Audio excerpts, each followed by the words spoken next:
Durante todo este tiempo en el Jacobino hemos hecho proselitismo de aquellas voces intelectualmente sólidas que han sido capaces de criticar cierta complicidad de la izquierda oficial con el identitarismo, con el nacionalismo etnicista y racista que busca la privatización del territorio político, la extranjerización de millones de conciudadanos, el levantamiento de una frontera etnoidentitaria que segregue y divida a los trabajadores, y que al tiempo que han sido capaces de criticar aquello, también han criticado los excesos especulativos del capitalismo, la financiarización de la economía, el crecimiento de las desigualdades en nuestra sociedad política, la uberización de las relaciones laborales y, en definitiva, la depauperación de la clase trabajadora. Una de esas voces, articulista, ensayista, profesor, escritor en El Viejo Topo y en otros medios de izquierdas, nos visita hoy en la tertulia. Él es una persona comprometida y un hombre bueno, próximo premio Covite y durante tantos años al lado de las víctimas del terrorismo, de todas las víctimas del terrorismo.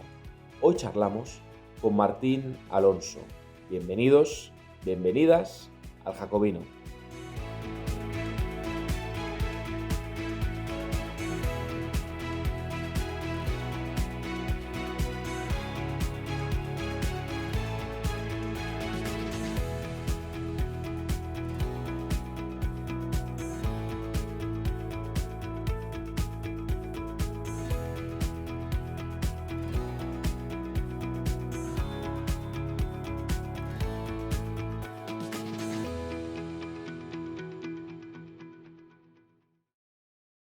Bueno, muy buenas amigos y amigas y bienvenidos de vuelta a la tertulia del Jacobino. Después del éxito del inicio del cuadrilátero el otro día, no significa que vayamos a abandonar la tertulia, sino que estamos aquí con una nueva charla, con una nueva entrevista.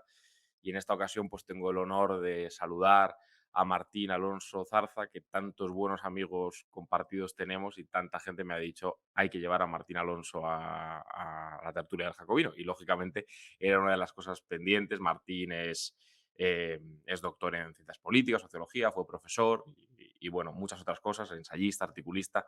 Ahora desgranaremos un poco tu extensa trayectoria. Martín, muchas gracias y bueno, muy agradecido a todo el equipo del Jacobino de que estés con nosotros hoy aquí.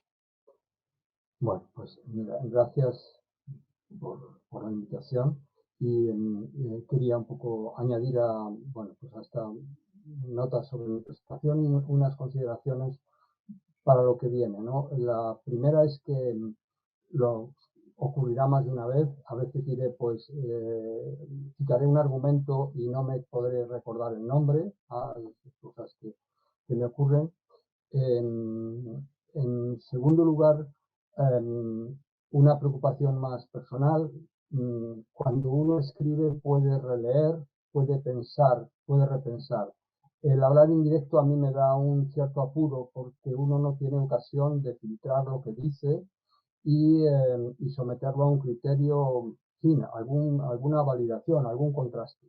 Y esto es muy importante, y voy a citar en el Congreso de la Federación de Asociaciones de Periodistas Españoles, que se ha celebrado este octubre, el presidente dijo: la polarización que vive la política se está contagiando a los medios y a los periodistas. Y mi impresión es que aumentará en los próximos meses. Me preocupa mucho el tema de la comunicación pública. Si algo tendríamos que cuidar cualquiera que intervenimos en los medios es, con decirlo una frase, es hablar sano. Podemos tener las opiniones que queramos, pero tendríamos que tener la forma de que nuestra comunicación no incorporara decibelios, no incorporara calentura. Me parece que la polarización, uno de los males que sufre la sociedad española es esa incapacidad de discutir sin escupir. Y por si acaso yo no cumplo mi propio criterio, pues ya, en fin, le diría a quien escucha que tenga en cuenta pues, esa observación de las cajetillas de tabaco. Mire a ver si lo que escucha va a ser dañino para su salud y corte en ese momento. Estas precauciones. Gracias, Guillermo. No, son precauciones pertinentes, aunque en este caso yo creo que no van a hacer falta porque estoy seguro que la gente que nos escuche va a estar muy interesada en lo que nos puedas contar, Martín. Yo lo primero de todo, como no sé cuándo se va a emitir esto, querría felicitarte porque sé que vas a recibir el premio Covite. Ya en la tertulia del Jacobino hemos tenido aquí a Consuelo Ordóñez, por cierto, una tertulia que hicimos sobre ETA, sobre el terrorismo nacionalista vasco, con Gaisca Fernández Soldevilla también, historiador. Y bueno, felicitarte, por supuesto, en nombre de todo el equipo del Jacobino y que nos cuentes un poco cuál ha sido tu relación con las víctimas del terrorismo, porque luego vamos a hablar de nacionalismo vasco, catalán, de identitarismo, etcétera. Pero con Covite pues has colaborado activamente y entiendo que te sientes pues muy agradecido también pues de que se te reconozca también después de toda una trayectoria de compromiso que me consta con las víctimas del terrorismo, para hablar, claro. Sí, es más un acto de generosidad de Covite. He colaborado, quiero decir, desde mis reflexiones en general y quiero señalar que con las víctimas, es decir, mm, mi preocupación y de algunos amigos y amigas que han trabajado conmigo viene de los tiempos de las guerras en los Balcanes, pero yo ya antes había escrito sobre el nacionalismo español y un poco con la vinculación con la memoria de la guerra civil. Y luego pues he trabajado con las víctimas, también he estado implicado obviamente en los debates y en la necesidad de recuperar la dignidad de las personas enterradas en las fosas comunes. Y quiero decir, no veo diferencia entre estar con las personas que han sufrido la injusticia en la pérdida de sus seres queridos y que no han visto reconocida su dignidad. He colaborado también con la Fernando Buesa y después pues con Covite y mm, vamos a ver, no sé cómo decirlo, la víctima es un nombre, para mí es un nombre común, no es un nombre propio. Correcto. Me hablabas un poco de bueno, de tu compromiso, no solo con el caso del terrorismo en el País Vasco, ¿no? Sino ese compromiso con las víctimas en términos generales, ¿no? Hablabas de las fosas comunes. Cuéntanos un poco más sobre tu trayectoria, porque yo entiendo que en círculos más intelectuales, más leídos, gente que lea el viejo topo, pues ahora hablaremos de alguno de tus libros. Has publicado artículos en el diario.es, en Contexto y Acción, en medios de izquierdas, donde has criticado desde medios de izquierdas precisamente esa complicidad de la que luego hablaremos con el identitarismo, con el nacionalismo tan reaccionario. Pero, ¿cuál ha sido tu trayectoria? ¿Cuándo empiezas a trabajar sobre estos temas y a investigar sobre los mismos? Porque entiendo que hace años, ¿no? Que tu trabajo es de larga data ya. Bueno, te diré en primer lugar que me cuesta hablar sobre la primera persona y no sé si tiene mucho interés. Lo que querría decir es que yo tengo 70 años. Las personas que hemos vivido la experiencia del franquismo y sufrido, y las personas que tenemos la memoria de lo que es el siglo XX, es decir, el siglo XX es, em, ¿cómo decirlo?, la enmienda a la totalidad a los nacionalismos. Claro. A la vez, el siglo XX es precisamente la receta, mm, cuando se diseña la receta para enfrentarlos, que es el estado de bienestar que surge después de la derrota del nazismo, ¿no? Entonces, lo que vemos al llegar al final del siglo XX, con la guerra de los Balcanes, la caída del muro, es justamente el hundimiento de estos dos fenómenos paralelos. Es decir, la vuelta de los nacionalismos y con el consenso de Washington y el aumento exponencial de las desigualdades que nos ha llevado a esta, bueno, pues a esta degradación del trabajo, a estas condiciones de pérdida de derechos, a esta uberización y demás. Pues esa conjunción de esos elementos son los que me han preocupado siempre. Y el nacionalismo y en general las retóricas identitarias mm, son nocivas en sí mismas porque son proclives a lo que yo llamo la ventaja comparativa de las emociones de bajo coste, ¿no? El odio, el miedo, el recelo, la xenofobia, todo esto que no cuesta nada y que moviliza a estos líderes populistas, ¿no? O sea, las retóricas identitarias son, ¿cómo decirlo?, poco consonantes con el hablar sano, porque invitan siempre a eso, ¿no? A considerar al otro como un enemigo, la lógica binaria, todo esto, ¿no? Pero son también negativas en un segundo sentido, y es decir, que opacan los problemas estructurales, es decir, aquellas terribles desigualdades, aquella descomposición. Es curioso porque a veces desde ciertos puntos de vista se habla de una igualdad, pero se omite la igualdad principal, que es una igualdad de derechos que tiene que Claro, ver con unas condiciones de vida que eh, ese mensaje de después de la Segunda Guerra Mundial, ¿no?, del manifiesto de Ventotene, pues esto lo hemos olvidado completamente. Y una prueba de ello es que qué poco se habla, por ejemplo, de derechos humanos, ¿no? Cómo ha desaparecido esto y cómo pues la escolástica neoliberal ha ido introduciendo una serie de TIC que parece que es, digamos, la definición oficial de la realidad. Y la desigualdad imperante yo creo que es un problema crucial, que no es un problema ideológico. Es decir, toda la filosofía política insiste en que más allá de unos límites, la desigualdad hace imposible la vida colectiva. claro.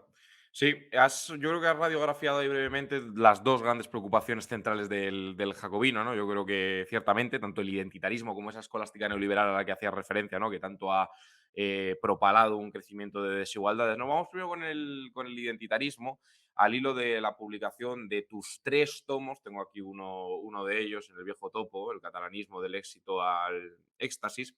En alguna entrevista y también en este libro, tú analizas precisamente eso que ya has apuntado en la última respuesta, ¿no? Como no solo que las retóricas identitarias, como has dicho, son un poco consonantes con el hablar sano, que me gusta, sino además como las identidades son por naturaleza complejas y varias, y entonces el catalanismo ha tenido ese, por un lado, ese componente transversal en la política catalana, por otro lado, ese componente de bloqueo de la agenda social, cuando la agenda identitaria engulle, por así decirlo, la agenda social. Tú muchas veces lo has subrayado y lo has denunciado. Es imposible un gran proyecto de transformación social cuando el propósito principal y transversal en la política catalana es el levantamiento de una frontera etnoidentitaria, ¿no?, que extranjerice a millones de conciudadanos, ¿no? Y tú has caracterizado ese proceso como reaccionario, como hacemos aquí en el Jacobino, y me parece excepcional y me parece que es una de las pocas voces que lo has hecho, ¿eh? Aquí citas a los libros de Félix Ovejero, lo haces en una editorial y una revista icónica que también tuvimos aquí a Miguel Riera, como El viejo topo, que desde la izquierda pues efectivamente criticó el procés y ha criticado siempre incluso el nacionalismo, el sustrato ideológico transversal de ese proceso, ¿no?, que es incluso el catalanismo, vas más allá. Pero han sido pocas las voces, Martín, no sé cómo lo ves tú, pero yo tengo la sensación de que han sido pocas las voces desde la izquierda que hayan caracterizado como reaccionario este proceso y la ideología y el sustrato, ¿no?, subyacente al mismo. Sí, estamos aquí yo creo que en una cuestión crucial, ¿no? Como todos los fenómenos de un cierto calado tiene su, digamos, su explicación histórica. Creo que yo llamaba esto a veces como el cambio de agujas, ¿no? Eh, mm, en los últimos años de la dictadura hubo bueno, pues una convergencia del nacionalismo y la izquierda y por aquella convergencia, pues obviamente era de naturaleza anti contra el franquismo, es decir, contra el nacionalismo español. Pero una vez llevada a cabo la transición, el nacionalismo español, digamos, había perdido su crédito en razón de los largos años de la dictadura y la represión siguiente a la guerra civil y el legado terrible que dejó. Pero los nacionalismos, los otros nacionalismos, los nacionalismos reactivos llamados periféricos, pues mantuvieron su halo en fin, de prestigio, ¿no? Y lo llamativo precisamente es que una parte de la izquierda no se ha desvinculado de esa consideración. Y seguro que los que me escuchan recordarán que un destacado líder de nuestra izquierda pues declaró en una ocasión que nunca participaría en una manifestación del 12 de octubre, pero en cambio se le vio muy tranquilamente en la cabecera de la manifestación de la Diada, ¿no? Lo cual es significativo, es decir, si las banderas o, en fin, estas apelaciones identitarias tienen estos inconvenientes que señalamos, es decir, que son excluyentes, ¿no? Recordemos que la guerra civil se articuló como una cruzada contra la anti-España, es decir, la mitad de los españoles fueron declarados no españoles. Hoy la mitad de los catalanes para un discurso oficial no existe. ¿Ah? Y eso es lo que sorprendió el 8 de octubre de hace 4 años, cuando esos cientos de miles de personas pues llenaron las calles de Cataluña.Esa gente que no existía, no ha existido nunca. Es decir, para el gobierno de la Generalitat y para una parte de los que hablan o negocian con ellos, pues esta Cataluña que no se reconoce en el amarillo es una Cataluña inexistente. No solo es inexistente, y esta es la segunda cosa, y esto es más grave desde el punto de vista de la izquierda, sino que una parte de la izquierda acepta la desautorización, la estigmatización que el nacionalismo étnico hace de ella, considerándoles fascistas, demócratas, antidemocráticos o lo que fuera. Y para esto sí que me gusta recordar un poco los paralelos, ¿no? Muchos de los antifranquistas vascos, algunos de los antifranquistas blancos, algunos padecieron prisión, fueron asesinados por ETA y se les llamó fascistas. Y ETA llamó fascistas cuando quemaba los libros de la librería Lagos. Y se llamaba fascistas cuando se han quemado contenedores en Barcelona o cuando, como hace unos días, en una universidad se ha boicoteado la acción de un colectivo de estudiantes en Barcelona. Esta incapacidad de ver los componentes reaccionarios y en ocasiones totalitarios sorprende en una lente que se considera particularmente fina para detectar las opresiones, las discriminaciones y cosas por el estilo, ¿no? Entonces, sí, esto es un asunto grave que, por otro lado, ha explicado el trasvase de contingentes grandes desde el PSUV, Bandera Roja, etcétera, que hoy están al frente de los delirios nacionalistas, algunos acompañando a Puigdemont, ¿no? Ha ocurrido en otras ocasiones, no es un fenómeno histórico nuevo, pero desde luego tiene un coste social y personal enorme. Claro, efectivamente, esta narrativa que haces yo creo que de forma tan clara, ¿no? Como la banalización, por un lado, del concepto fascismo. Y una de las cosas que me gustaría preguntarte es efectivamente sobre esa memoria histórica, a veces hemipléjica, ¿no? Hablabas de una parte de la izquierda, como no, represaliada por el franquismo, que supo en sus propias carnes, ¿no? Lo que era el fascismo o similares, porque podríamos hablar sobre la naturaleza del franquismo y sobre sus evoluciones, pero bueno, efectivamente sobre el nacionalcatolicismo, si se prefiere, para ser más precisos, más exactos, y plantea, más allá de la problemática que nos pueda sugerir el sintagma memoria histórica, pero plantea seguramente un sano intento por reparar, pues después de la ley de amnistía, por reparar, porque las familias encuentren los cadáveres de sus familiares en las fosas comunes, como has dicho, ¿no? Por reparar eso y por recordar y por entender qué fue ese periodo histórico, ¿no? Que hasta ahí, mientras que no se quiera tergiversar la historia, porque la historia peligroso que se descontextualice los ojos del presente, pero hasta ahí me parece muy bien. Pero no se entiende desde mi punto de vista, y te pregunto por esa cierta hemiplegia moral, ¿no? Y esa amnesia selectiva, que no se haga memoria histórica, si me permites, sobre el origen del catalanismo, el origen del nacionalismo vasco, las tesis eminentemente racistas de Sabino Arana, y se confunda tal vez una alianza coyuntural, efectivamente, con episodios pues como el golpe de Estado contra la Segunda República patrocinado por Esquerra Republicana de Cataluña, por el carácter parafascista de los escamots o de los hermanos Badía en la Segunda República. Eso era el Estat català, que se integró en Esquerra Republicana, sobre las tesis impresentables de Sabino Arana, la propia traición del PNV a la República en sus alianzas con el fascismo, esas no sé si coyunturales, pero efectivamente ahí, en Santoña.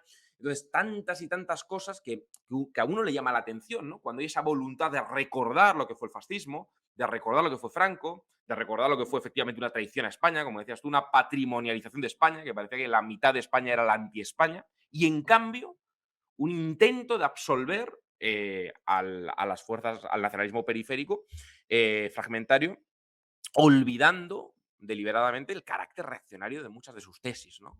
Yo ahí veo un contraste bastante insoportable desde mi punto de vista. Tal vez esté equivocado. ¿Cómo lo ves tú? Creo que es un fenómeno que subyace a la división y a la polarización que hay en España, ¿no? Y que se manifiesta claramente en la patrimonialización de las víctimas, ¿no? Entonces tenemos aquellas personas, recuerdo aquellos que dicen que por qué vamos a mover huesos de no sé cuándo, ¿no? Pues en ningún sitio el que haya, en fin, esos cementerios bajo la luna que decía Bernanó, es digno de un país, me da igual de qué color tenga, ¿no? Y por otro lado, es curioso que algunas personas que, que quieren o que reivindican que se termine con la ley de amnistía o que se modifique la ley de amnistía entendiéndola como una ley de punto final, olvidando, por cierto, históricamente que aquella ley de amnistía fue particularmente pedida por los grupos vasco y catalán en el Congreso de los Diputados, ahí está claro, que esa misma gente pues esté pidiendo hoy, pues claramente la movilización por los presos vascos es acercarse, pero en fin, es pasar página, los indultos para el lado de estas personas que cometieron ese atropello al Estado en Cataluña, es decir, que se está reivindicando con justicia, yo creo, desde un lado una memoria histórica y desde el otro lado, pues parece que todo se convalida si es en el nombre de la mínima diferencia, ¿no? Y existe también al revés, quiero decir, hay una, iba a decir, instrumentalización de a lo mejor las víctimas de ETA en particular, mientras no se hace Claro. lo necesario por devolver la dignidad a, pues, a esas familias que todavía quedan y que reclaman que sus feudos sean bueno, reconocidos y enterrados con justicia, ¿no? Yo me parece que, por eso cuando antes decía que entiendo las víctimas en nombre común y no como nombre propio, las entiendo de esa manera, ¿no? Y el hecho de que se juegue con la memoria mmm, instrumentalizada con esta geometría binaria, esto es lo terrible, ¿no? Es terrible porque seguimos diciendo hay las dos orillas o los dos bandos y esta concepción es funesta porque no podemos, o sea, tenemos que construir una geografía donde quepamos todos, Todos, ¿no? blancos, verdes, azules, amarillos. Es decir, esa es la idea de una politeia, ¿no? Bueno, pues tenemos nuestros matices, nuestros tonos, pero tenemos que hacer que podamos convivir con esas diferencias sin señalar, sin poner a gente en la diana, sin considerar que uno es fascista de acá o de allá, ¿no? Y esa instrumentalización, ese doble criterio, sí es muy significativo. Es decir, hay un sectarismo que se replica y que se reproduce. Y me parece que eso es un elemento muy tóxico. Sí, antes recordabas, y yo creo que no me gustaría dejar de preguntarte por eso, recordabas el caso de Lagun, ¿no? De la librería Lagun, ya lo hemos comentado alguna vez aquí en el Jacobino, ¿no? En San Sebastián. Y efectivamente de esa parte, justo como un amigo John Viar ha sacado su película Traidores, ¿no? También le entrevistamos aquí en el Jacobino, muy, muy interesante, porque yo creo que refleja un ángulo del asunto que no suele ser tan común, aunque ahora la gente que ha leído Patria de Fernando Aramburu, pues empieza a abrir los ojos un poco sobre lo que fue aquello, ¿no? Mucha gente de mi generación, aquí en Madrid y en otros sitios de España, que no conocía con exhaustividad lo que había pasado en el País Vasco. Y te dicen después de leer ese libro, pero fue así. Y realmente no fue así, fue peor realmente, ¿no? Fue bastante peor. Pero claro, la perspectiva más interesante de la película de John, desde mi punto de vista, es eso, pues que refleja qué fue de esa gente que rompió con la ETA primigenia, no solo con el terrorismo, sino con el nacionalismo, y que caracteriza el nacionalismo como una ideología extrema derecha, que es lo que dice precisamente, creo pues que el padre de John en Traidores, ¿no? Y toda aquella gente como Mariona Díaz, Uriarte, etcétera, que efectivamente, como bien decías antes, Martín, se convierten en fascistas, ¿no? En esa banalización del concepto fascista, precisamente por la, si me permites, desnazificación, es decir, la ruptura con el etnicismo y el darse cuenta de que más allá de que se luchara contra una dictadura, había un sustrato racista en ETA, muy importante, ¿no? Y en cambio, vuelvo a ver una amnesia, un silencio sobre esa gente, porque el Lagun, si algo fue una librería, y es, ¿no? Icónica del antifranquismo y del antifascismo, ¿no? Que curiosamente tuvo que mudar su sede por el otro, por el otro ataque fascista, ¿no? Aunque sea mucho decir hablar de fascismo en ETA, ¿no? Pero bueno, por el otro ataque efectivamente totalitario, es decir, los mismos que sufrieron en sus carnes la violencia de los cachorros del franquismo, pues sufren exactamente lo mismo de parte de la izquierda Berchale y se tienen que ir. Y esa gente silenciada en buena medida por círculos supuestamente progresistas, como dices tú, muy sensibles con las injusticias allende nuestras fronteras y tal, que es muy legítimo, y en cambio todo esto ha sido silenciado y una de las primeras manifestaciones contra ETA fue del Partido Comunista de España. Y a mí me duele precisamente de la izquierda, pues porque me reivindico de la izquierda, ¿no? Entonces, eso es tremendo, ¿no? Me gustaría también que lo recuerdes porque tú has estado muy vinculado con la lucha contra el nacionalismo vasco y contra el terrorismo nacionalista vasco.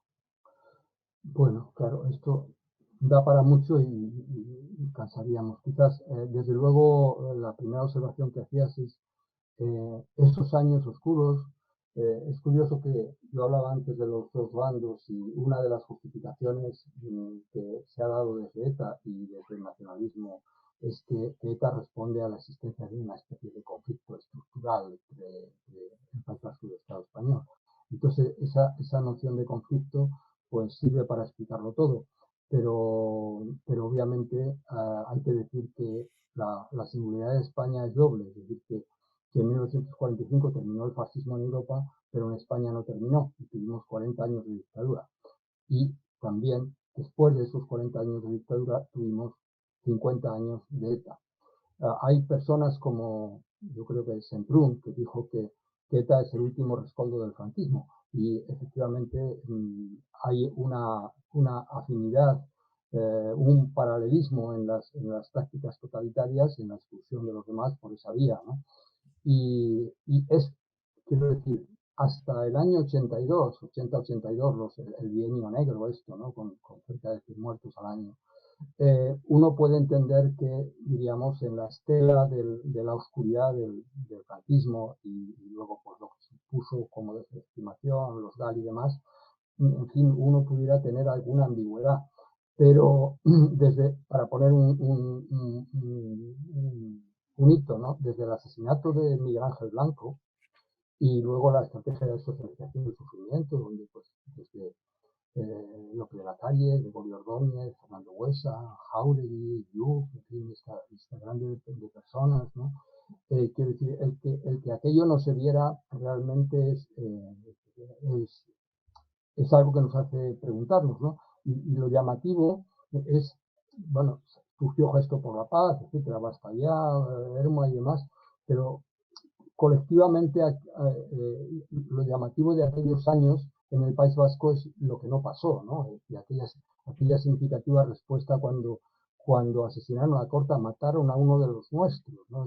Esa pregunta, esa observación obscena de un Claro. diputado. Y los otros podían ser matados porque no eran de los nuestros. Bueno, eso que no pasó, eso, yo llamo a eso la paranormalidad vasca, ¿no?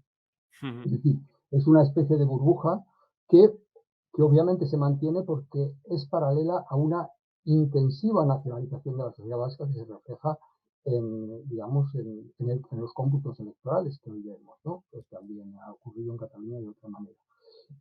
Y ese fundamentalismo identitario que ha promovido el nacionalismo vasco radical y que tiene ramificaciones amplias, pues se da cuenta de esto y frente a eso hay pues una oposición que viene en primer lugar obviamente, del testimonio de las víctimas. Las víctimas es digamos, es la piedra de toque, es la cintura de tornasol contra ese relato de los bandos. Las víctimas no se han vengado, no han pedido el odio para nadie.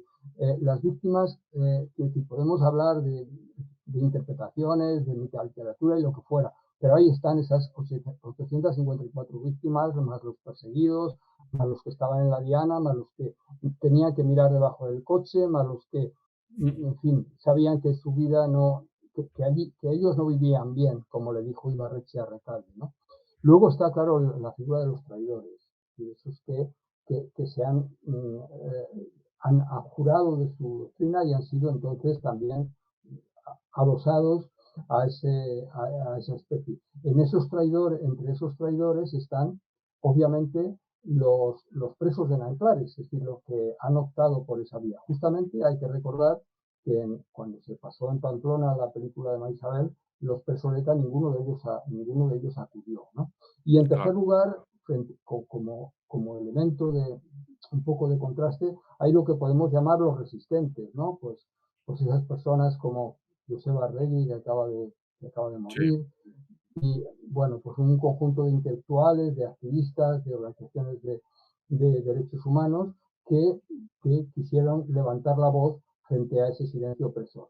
En cambio, es llamativo ahora mismo, por ejemplo, pues esa especie de homenajes no especies, homenajes que se hacen a los, a los presos no arrepentidos que salen de la cárcel y que justamente ayer yo creo en Guipúzcoa, en la Diputación, se aprobó un comunicado de condena y Bildu solo Bildu no se sumó a él. Y no se sumó a él, y esto es interesante, de estos mecanismos de socialización intensiva que hace el fundamentalismo identitario, porque justamente es la presión que puede mantener sobre los presos para que no se conviertan en traidores. Porque la principal desautorización que tendría ahora el segmento de Bildu, que representa a Bildu, es que hubiera una desbandada de presos que reconocieran que, en fin, que mataron por, en fin, por una impostura, por una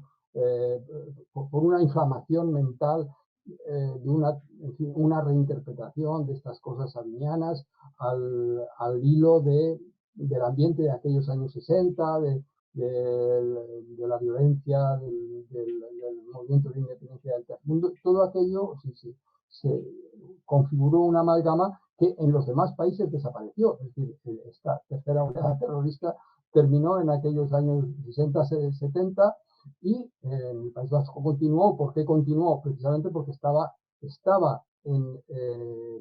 trenzada con un elemento fundamental. Es decir, no se puede desglosar el terrorismo vasco de su componente nacionalista. claro. Correcto. Sí, sí, así es.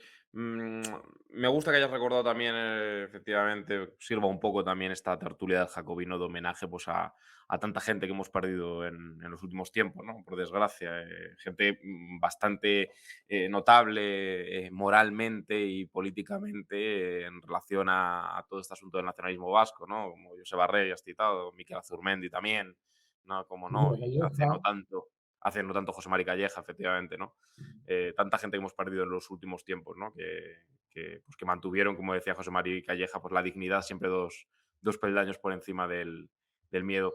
Me gustaría dar un pequeño giro solo, Martín, a la charla y hablar un poco de otra cuestión que me parece que también has tratado, que sé que te interesa, que ya lo has apuntado cuando hablabas de neoliberalismo, de uberización, y que lógicamente en esta casa pues nos interesa bastante porque la línea editorial de esta casa pues es claramente muy sensible a las cuestiones materiales, a las cuestiones de clase y a las cuestiones socioeconómicas. Tú planteabas, hablando del nacionalismo catalán y del procés y del catalanismo, el bloqueo que toda agenda identitaria tiene sobre la agenda socioeconómica, ¿no? cuando la bandera, además, en sus conexiones con Andorra, lo que sirvió no solo es para un proceso reaccionario, eso de intentar levantar una frontera no identitaria, como hemos dicho, sino también pues, para tapar una serie de corruptelas absolutamente infames de una élite y una oligarquía corrupta, que mientras que implementaba ese proceso, intentaba implementar ese proceso reaccionario, llevaba a cabo una serie de recortes sociales sobre el estado de bienestar, pues como prácticamente no conocimos en el Madrid del Partido Popular, donde también los hubo, por cierto, ¿no? Yo recordaba estos tiempos, estas últimas semanas, ¿no? Mucho las advertencias de Hobsbawm sobre los nacionalismos, ¿no? ¿Qué sentido tiene Martín para cierta izquierda española no darse cuenta, no percatarse que la fragmentación territorial, precisamente en ese consenso de Washington que decías, en ese neoliberalismo, en esa escolástica neoliberal que creo que has dicho, esa uberización de las relaciones laborales, ese capitalismo transnacional, ¿no? Que fluctúa tan fácilmente, como hemos visto ahora con lo de Pandora, ¿no? Paraísos fiscales, etcétera. En ese contexto, ¿qué sentido tiene ser cómplice o aquiescente respecto a un proceso de fragmentación territorial que no puede, objetivamente, no puede beneficiar a las clases trabajadoras, sino más bien bloquear cualquier proceso redistributivo, cualquier proceso, ya siquiera poniéndome muy, muy tibio, de embridar al capital, ¿no? En un marco democrático, en un marco de soberanía, como mal que bien han sido los estados-nación. No se entiende muy bien esa complicidad con esa reacción nacional identitaria cuando precisamente eso no solo bloquea la agenda social, sino que yo creo que es algo eminentemente negativo para las clases trabajadoras. Bueno, son varias cuestiones. A ver, con relación a lo primero y en el caso de Cataluña es muy claro. Quiero decir, cuando estaban concentrados en la Plaza de Cataluña en el momento del 11M, fue cuando Carlos Rovira dijo aquello que se vayan a mear a España, ¿no? Y en aquel tiempo, cuando estaba rodeado el Parlamento, y Artur Mas presumía de haber preparado los presupuestos más agresivos, haciéndose eco diríamos, de esa retórica austericida, ¿no? Naturalmente aquello fue un ejemplo del cambio de aguja, es decir, pasamos del 11M al 11S, ¿no? Es decir, tuvimos un año de incertidumbre y ya fue la diada de 2012 la que marcó pues el incremento del suflé, obviamente con toda esa corrupción que ha señalado, que luego acabó confesando el propio Pujol y que había anunciado Santi Vila, justamente el valor que tenía la bandera para ocultar pues todas esas medidas terribles que, por cierto, se han manifestado en la respuesta ante la pandemia, particularmente en Cataluña, también en Madrid por otras razones, ¿no? Y curiosamente, ahora que has señalado de los papeles de Pandora, pues una de las personas que más contribuyó a darle una víctora así en fin, alegre y democrática, como ellos decían, el mundo nos mira, fue el entrenador del Barcelona, que hoy está en los papeles de Pandora con alguna otra gente así, ¿no? Entonces esto es bien llamativo, ¿no?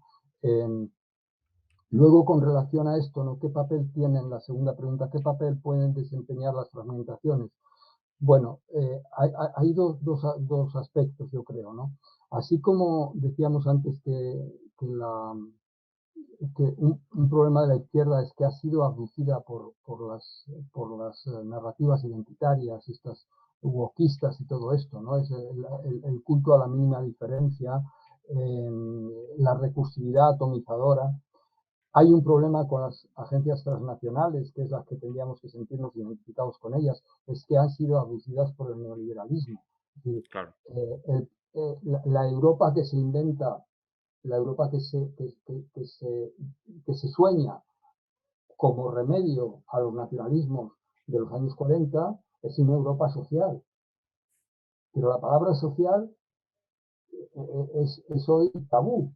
Entonces, nos hemos cargado las dos cosas. Es decir, tanto el espíritu internacionalista que querían aquellos inspiradores del manifiesto de Ventotene, como el espíritu social, es decir, el de que nadie se quede atrás, el de la igualdad de oportunidades, el de la Carta Social, el que estaba ya en Weimar en 1919.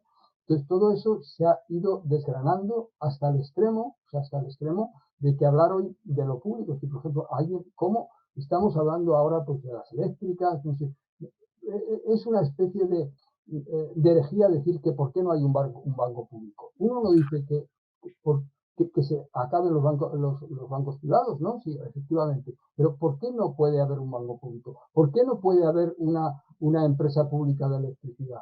Fija, entonces nos encontramos con esta especie de, de tormenta perfecta donde desde el lado de lo identitario se ha acabado con lo común porque se predica lo propio y desde el lado de lo neoliberal establecido se ha acabado con lo público porque se predica lo privado. Entonces es realmente una... esto presenta un mal pronóstico, ¿no? Entonces, porque precisamente lo común es lo que nos hace ciudadanos. No podemos vivir tranquilamente si al lado nuestro hay alguien que está mirando en los cubos de basura para comer. Totalmente. ¿No? Claro, totalmente, Martín. Sí, me parece muy interesante eso. Efectivamente, yo creo que a veces me causa una sensación muy descorazonadora que se olvide ese influjo de la hegemonía neoliberal, ¿no? Desde los años 80, que ha sido absoluto y ha arrasado absolutamente todo, ¿no? Con el muy repetido y muy manido esto del binomio Thatcher-Reagan, pero es verdad, ¿no? La tercera vía, etcétera. Los partidos socialdemócratas, por un lado, centrados ya, o la izquierda centrada en cuestiones identitarias, como hemos hablado antes, pero en lo económico, pues totalmente rendidos y derrotados, ¿no? El propio diseño de Maastricht, ¿no? Aquí tuvimos a Martín Seco, eh, que fue uno de los grandes economistas que criticó esto, ¿no? Es decir, si no se trata de estar en contra de Europa por estar, se trata de estar en contra de ese que el adjetivo social sea totalmente elíptico, esté borrado completamente, ¿no? Haya sido, vamos, triturado, ¿no? Un presupuesto del 1%, del 1 y pico por ciento, del 2% a lo sumo sobre el presupuesto total del PIB de los países de la Unión, ¿no? Lo cual es absolutamente grotesco, ¿no? Porque dices, pues, entonces, que además de una unión de libre circulación de capitales y de una unión monetaria en la que has perdido esa soberanía monetaria, ¿qué hay? ¿Qué mecanismos correctores hay? ¿Qué transferencias? ¿No? Y todas las transferencias que van a venir ahora, precisamente, ya se nos ha dicho que vienen condicionadas, ¿no? Luego el mundo del trabajo, que a mí es una cosa que me preocupa mucho y por la que también me gustaría preguntarte, ¿no? Hemos naturalizado efectivamente que sea tabú hablar de un banco público, hablar de una empresa pública en un sector estratégico, ¿no? Hemos dado por hecho que están bien, ¿no? Que el mercado es perfecto, que se autorregula, que hay que privatizar determinadas cosas, que hay que defender que España, por ejemplo, que a mí eso me llama la atención de la derecha, ¿no? Que España tiene que estar unida, ¿no? Y el Estado ha desaparecido en el País Vasco y Cataluña, pero luego el Estado parece que es un ente pérfido, ¿no? Y luego en el mundo del trabajo lo mismo, es decir, ¿qué margen hay en este contexto de uberización para seguir bajando salarios? Las políticas de moderación salarial, gentes que ganan 900 euros, 1000 euros, que trabajan 12 horas, 14 horas, horas en fraude de ley, ¿no? Es decir, estar pegado constantemente a una aplicación tecnológica, una aplicación de móvil, vamos, no desconectar nunca, ¿no? Que el teletrabajo ya no sea igual un mecanismo facilitador, sino esclavizador, es decir, que pero todo ello como blanqueado, ¿no? Romantizado desde mi punto de vista. No sé cómo lo ves, Martín. En el sentido de decir, no, es decir, lo importante es ser un emprendedor. Y ya, pero vamos a ver, habrá que tener ocio, habrá que tener derechos, habrá que tener limitaciones a ese trabajo, sobre todo derechos, ¿no? Se ha perdido el concepto de ajenidad. Parece que todo el mundo tiene que ser su propio jefe, ¿no? Hay como una romantización y un blanqueamiento de palabras muy engoladas, emprendimiento, autónomos, pero detrás de las cuales muchas veces hay fuertes procesos de explotación laboral completamente blanqueados. A mí eso me preocupa, no sé cómo ves todo esto.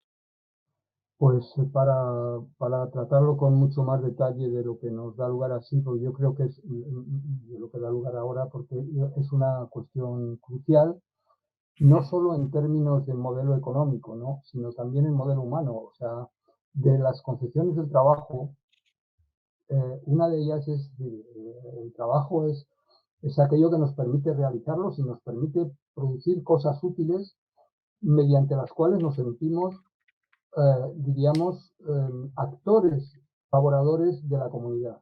Entonces, la lógica neoliberal ha roto todo eso. La dignidad del trabajo, la dignidad del trabajador. Es decir, el trabajo hoy es costes laborales. ¿Cómo se puede entender esa definición del trabajo como costes laborales? Esto significa el triunfo de un individualismo competitivo terrible, depredador, que se manifiesta en esa especie de puja por ir bajando los sueldos. Recuerdo una anécdota, ¿no?, que es reciente, ¿no? En el sur de California, donde hay muchos emigrantes sudamericanos sin papeles que se juntan allí, pero ayer en Barcelona celebraron algo parecido, recordando, ¿no?, pues un momento en el que también ocurrió algo así hace mucho tiempo, pero pasa el capataz en su ranchera diciendo a qué precio se paga la jornada de ese día, ¿no?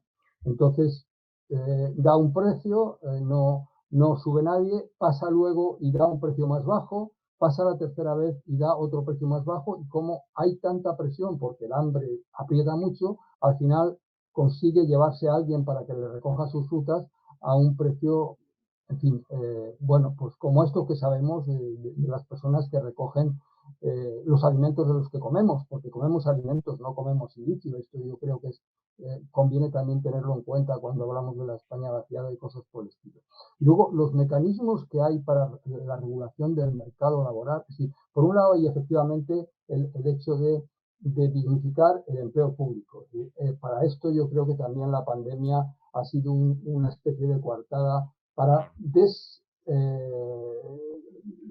eliminar la presencia pública digamos, en las instituciones que tienen que atender a los ciudadanos. Entonces, esto de la digitalización, pues claro que está bien, hay que hacerlo, pero tenemos que suponer primero que hay personas que a lo mejor no tienen la competencia para hacerlo, y es una manera de acentuar las desigualdades. Por eso, quiero decir, esto que antes se corregía porque había una especie de redistribución, ahora las tecnologías lo que hacen es acentuar las diferencias, porque quien no pasa ese filtro, obviamente ya no es un ciudadano de primera y no tiene acceso a un montón de recursos. Por eso, el hecho de la presencialidad y la atención, pues, desde el INE hasta la delegación de Hacienda, lo que fuera, ¿no? Este es un elemento fundamental. Por supuesto, la atención primaria en los centros, que está absolutamente desabastecida, ¿no? Y han sufrido unos meses terribles, ¿no? Hay que recordar que después de 2008, en vez de la respuesta para corregir aquello que habría que haber corregido en el sentido de 1945 y el Estado social, lo que se hizo fue lo contrario. Es decir, se hacen reformas laborales que contribuyen a dar cancha a esas formas hoy extrañas de relación contractual, que son las plataformas, que es la disociación del puesto de trabajo. Es decir, uno puede trabajar en un sitio, pero la contabilidad se la hace otro, y el que le contrata es un tercero, y cuando tienes que, y luego la mediación de los algoritmos para los turnos, por ejemplo, en los supermercados. Seguro que las personas que nos escuchan y están trabajando en esas condiciones, que son verdaderamente, en fin, con un poco de reparo para la palabra, casi esclavistas, ¿no? Y yo creo que cuando no se reconoce la dignidad de una persona que trabaja, ¿ah?, pues hay algo fundamental que está mal, porque eso de los trabajadores pobres, ¿cómo puede tanto tiempo que los vagos y los maleantes, y del que no comes porque no trabaja? Bueno, pues ahora no, resulta que hay que trabajar, no sé, y aquí tengo que recordar la brecha de la edad. Es decir, el tramo que puede llegar ahora a los 40 años, que viven en trabajos precarios, de una absoluta precariedad.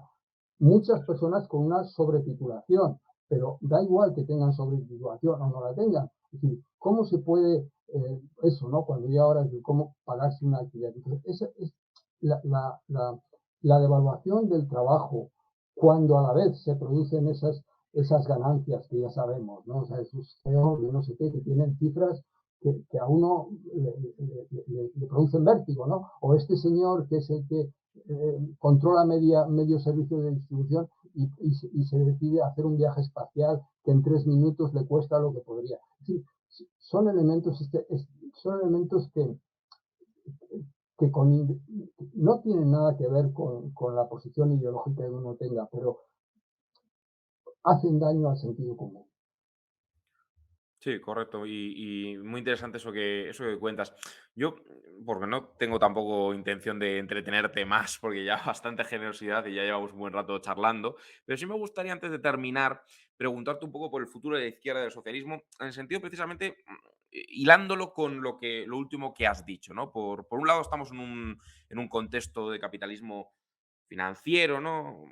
De acumulación de capital, seguramente como nunca antes visto en la historia, muy, muy especulativo, los papeles de Pandora son un ejemplo claro, no solo de delitos fiscales, sino de cómo el capital es transnacional y el poder político, pues no, desde luego. Incluso aquí hay países donde tenemos el mal tino del Estado-Nación intentar fragmentarlo, es decir, cada vez más fragmentario, y el repliegue que se plantea muchas veces es identitario y seguramente no es el que le convendría a la izquierda. Pero sobre el futuro de la izquierda, por un lado nos encontramos ante el contraste de que buena parte del programa histórico del socialismo y de las izquierdas ha sido incorporado y, lógicamente, aunque se hable de democracia liberal, el liberalismo tuvo muchos problemas con la soberanía popular, con la decisión conjunta de las clases populares sobre lo que es de todos, es decir, hay un triunfo en buena medida del socialismo, la incorporación de los derechos civiles, de los derechos políticos, de los derechos socioeconómicos, que es, si no, el estado de bienestar, que un pacto capital-trabajo en un contexto concreto.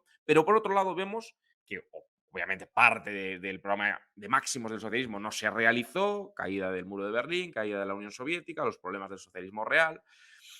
Nos encontramos ante un retroceso, ante una erosión de esos avances, como has estado explicando perfectamente con el auge del neoliberalismo, y en ese contexto, nos espera? ¿Qué futuro le espera a la izquierda? ¿Qué margen hay en Europa o en otras partes? ¿No? Hay gente que la veo muy optimista con este quizás directriz más neokeynesiana para salir de esta crisis, ¿no? Respecto a la terrible austeridad de la última, pero aún así yo soy escéptico y yo tengo dudas, y por eso te pregunto a ver si me las puedes disipar tú, sobre cuál es el futuro del socialismo y de la izquierda en este contexto de contrastes, ¿no? De realización parcial en buena medida de los principios del socialismo, pero de erosión, por otro lado, de la igualdad en este contexto de capitalismo financiarizado. Pues, pues no voy a disipar las dudas, Guillermo. Puedo hacer unas consideraciones así laterales sobre, bueno, que serían digamos, una suerte de mínimos, ¿no? Creo que la izquierda tiene que ser principalmente, para empezar, democrática y democrática en el sentido de aceptar el pluralismo. Por ejemplo, es muy poco democrático apoyar políticas como la inmersión lingüística, o apoyar políticas como ahora ese nuevo estatus que está fraguándose en el País Vasco, o la izquierización, o digamos, cualquier cosa que signifique la discriminación de el establecimiento de mecanismos de desigualdad por procedimientos, digamos, que no son elegibles, ¿no? Es decir, que al final decíamos que el estatus puede ser de dos maneras, adquirido o adscrito, y entonces estos mecanismos adscriptivos, de alguna manera, porque si uno lo hace con una lengua, pues eso, yo creo que ese es un problema que, que, que colisiona un poco con la democracia. En segundo lugar, yo creo que es importante también atender a, a lo que ha supuesto la disolución del lazo social y la reivindicación. Claro, una parte de la izquierda está muy preocupada por la desigualdad de género, diríamos que más preocupada, está bien, obviamente, combatir la discriminación, pero, pero que cuando se habla de igualdad uno piensa enseguida en igualdad de género en vez de otras igualdades, quiere decir que algo se nos ha trasvasado en la aguja de la brújula, ¿no? Entonces yo creo que hay que reorientar la brújula en esa dirección de abarcar el máximo posible, porque si vamos estableciendo categorías de adscripción, ya vemos los que llevamos en la cuestión de género, ¿no? La lista no termina, pues obviamente eso lo que hace es destruir a la izquierda, porque la interseccionalidad no puede agrupar esto. Es verdad también que la izquierda, es decir, lo que es el legado obrerista de la izquierda tiene que reactualizarse, porque uno de los efectos del neoliberalismo es que la deslocalización ha dejado, o sea, si hoy vemos los cinturones industriales, los grandes polos de estas fábricas que tenían miles de obreros, muchos de ellos están como el Rusty Belt en Estados Unidos que votó a Trump, ¿no? O sea, o que hoy están votando a Le Pen. Es decir, son lugares desafectados, son lugares hundidos. ¿Qué pasa? Porque compramos a China y nos lo trae Amazon. Entonces, la tienda de la esquina también cierra. Pues si no, tenemos una concepción. O que cuando empieza la pandemia tenemos que esperar que nos fabriquen las mascarillas no sé dónde, ¿no? Entonces, estos elementos, pues hay que tenerlos en cuenta. Pero en todo caso, la izquierda yo creo que tiene que revisar una parte de, digamos, de su respuesta, evitar estas tentaciones identitarias y recuperar la parte, digamos, social de su programa, que es una parte inclusiva, obviamente, que piensa en los derechos en la concepción más general y más amplia que pueda pensarse, ¿no? Entonces, es verdad bueno, que el mundo ha cambiado mucho y hoy, pues, los parámetros de lectura de hace un tiempo, pues parece que no nos sirven, y luego hay que incorporar esas grandes variables que no podemos obviar. O sea, hoy no hemos hablado del cambio climático, pero obviamente es una prioridad que debe ser abordada, y debe ser abordada en términos, yo diría, incluso que transideológicos, ¿no? Claro.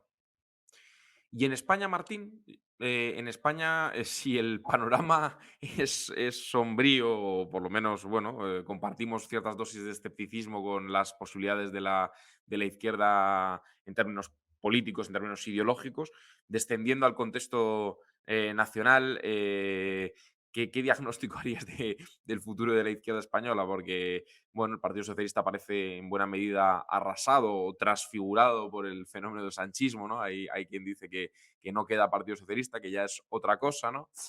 Tampoco se vislumbra muy claramente su pasoquización. El Partido Socialista mantiene sus bases o su suelo electoral, ¿no? No parece que se difumine, de hecho gobierna. El Mundo Podemos, Más País, no parece que esta crítica al identitarismo que hemos compartido sea muy compartida, valga la redundancia, por ese espacio a la izquierda del Partido Socialista. No sé, una izquierda por fin alejada del sarampión y del delirio identitario y de la complicidad con los nacionalismos fragmentarios. ¿La ves viable, posible, utópica? Bueno, una de las los motivos de la esperanza de la historia es que ninguno de los grandes saltos que, empezando por ejemplo la Revolución Francesa, pues estaba previsto, ¿no? Entonces las sociedades a veces tienen esto, pero como desde la sociología yo me cuesta ponerme en esta tesitura, ¿no?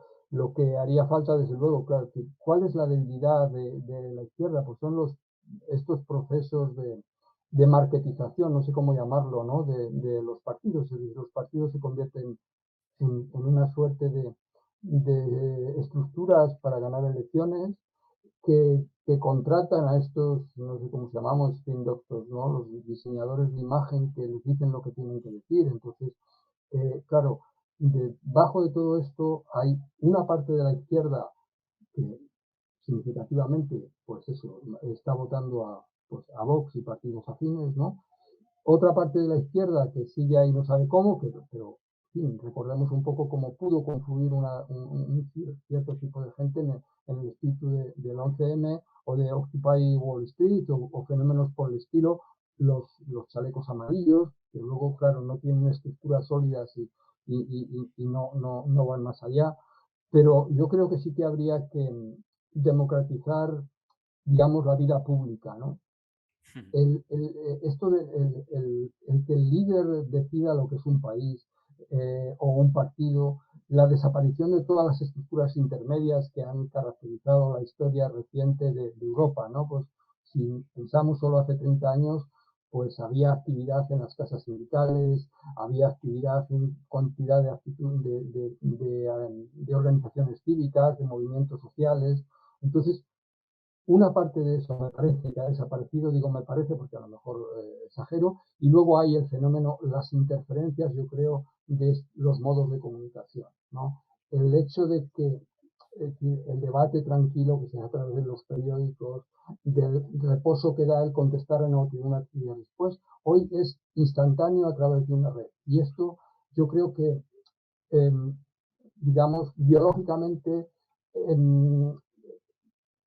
no sé cómo decirlo, nos cuesta procesarlo y tiene un impacto muy grave, porque cuando se ha lanzado pues una bola, se ha crecido una bola de nieve como esta, no se puede volver al punto de partida. Es un poco lo que ha pasado con el proceso, cómo volvemos, o sea, cómo deshacemos las metas volantes que fue construyendo Puyol desde que él se puso a hacer país y dijo, bueno, ahora esto y lo otro. ¿Cómo volvemos a esto? Bueno, hoy yo creo que el tema de la comunicación pública es fundamental. Por eso yo empezaba diciendo que podemos tener soluciones o no, pero tenemos que hacer lo posible por encontrar discursos que sean acogedores, es decir, que nos permitan vivir juntos. Y yo querría también pedir que a lo mejor si en mi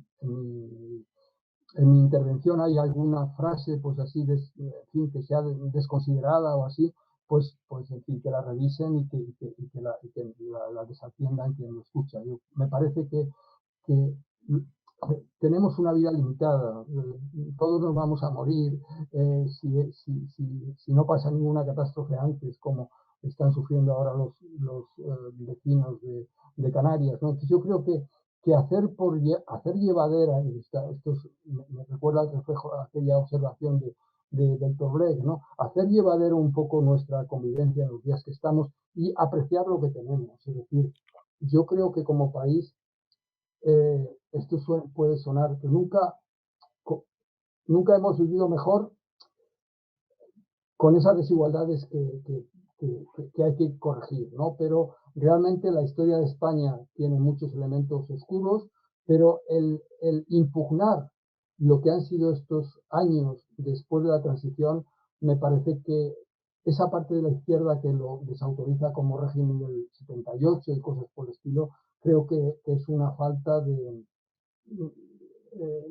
no sé cómo llamarlo, ¿no? Es una falta de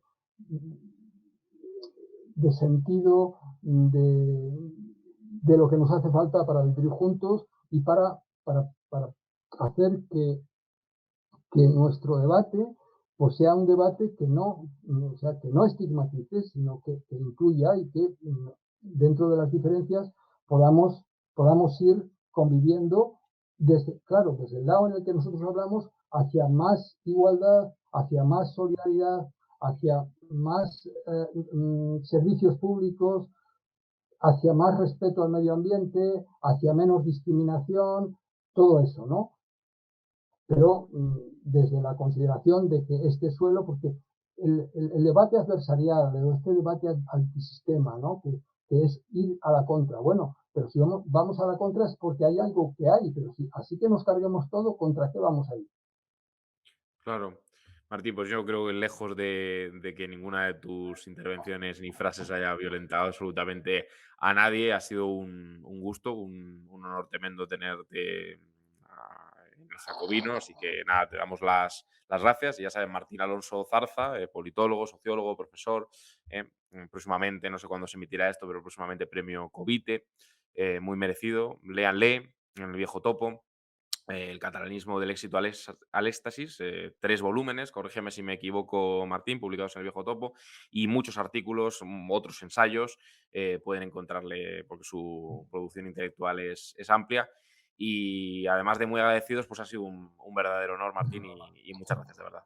Bueno, pues muchas gracias. Como has recordado estos temas del catalanismo, hay otro libro que trata de la otra versión, del otro lado, se llama No tenemos sueños baratos, una historia cultural de la crisis, donde hablo precisamente de las desigualdades y de estos Ah, temas. correcto. No es No para hacerme tenemos. propaganda. Y muchas gracias y siento, yo creo que me he alargado mucho y he puesto dolor de cabeza a algunos de los que nos escuchan. Nada, nada, Muchas para nada. gracias por tu acogida, Ha sido un verdadero honor. Un abrazo muy fuerte, Martín. Un abrazo y buenos días. Adiós.